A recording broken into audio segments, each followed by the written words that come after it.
In the context of amniocentesis, which of the following statement is incorrect?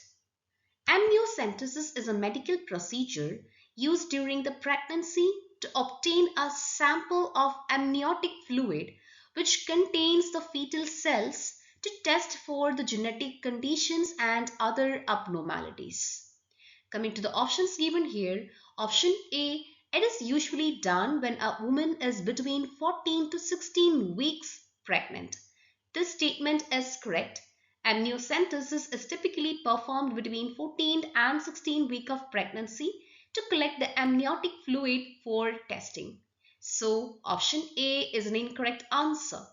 Option B, it is used for the prenatal sex determination.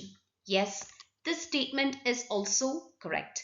The amniotic fluid obtained through amniocentesis contains the fetal cells that can be analyzed for the sex chromosomes, which allows for the prenatal sex determination.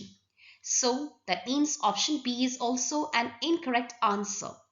Option C, it can be used for the detection of Down syndrome. This statement is also correct. Amniocentesis can detect the genetic conditions like Down syndrome by analyzing the chromosomes of the fetal and identifying an extra copy of chromosome, that is chromosome 21. So that means option C is also an incorrect answer. Option D, it can be used for the detection of cleft palate. This statement is incorrect. Though amniocentesis can detect the genetic disorders and chromosomal abnormalities, it cannot directly detect the physical conditions like cleft palate, and which is usually diagnosed through ultrasound imaging rather than amniocentesis. So option D is the correct answer because it is an incorrect statement regarding amniocentesis.